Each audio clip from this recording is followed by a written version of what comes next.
ఈ రోజే డౌన్లోడ్ చేయండి. మీ ఫేవరెట్ షోస్ చూడండి. ఏంటయ్యా అలా చూస్తున్నావు?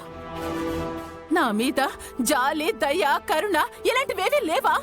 వయసులో ఉన్నావు, ఆరోగ్యంగా ఉన్నావు, నీకే ఇలా అనిపిస్తే పాపం బాగి పరిస్థితి ఆలోచించవే.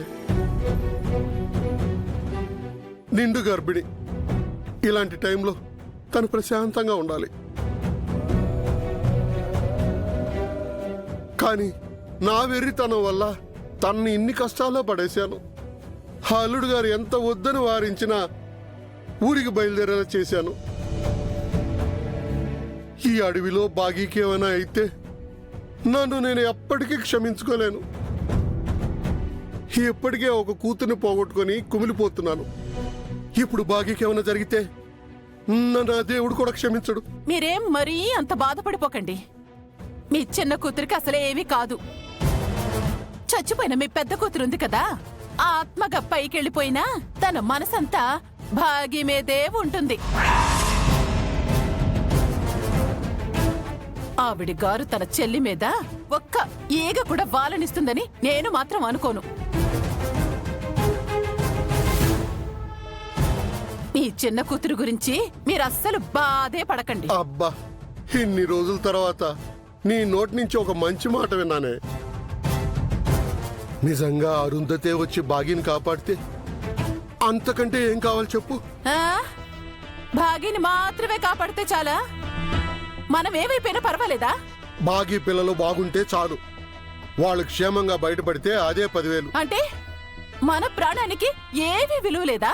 పిల్లల క్షేమం కంటే మనకి ఇంకేం కావాలి చెప్పు? ఎప్పుడు స్వార్థంగానే ఆలోచిస్తావు. కనీసం ఇప్పుడైనా మంచి మనసుతో, తల్లి మనసుతో ఆలోచించు. నీకు పిల్లలు పుట్టే అదృష్టం ఎలాగూ లేదు. ఈ అడవిలో బాగీ పిల్లలకి ఏ కష్టం రాకుండా బయటపడాలని కోరుకో. అప్పుడు నువ్వు అమ్మవైనట్టే. పదా పదండి.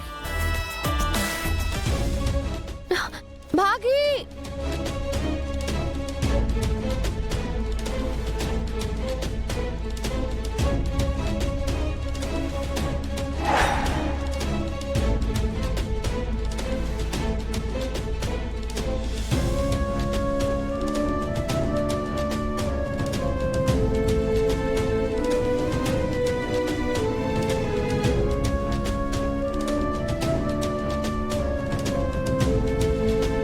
భాగి,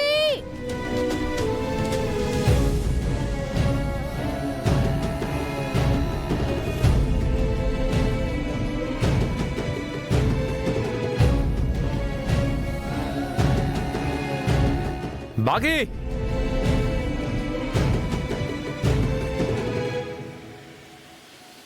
అంజు, పిల్లలు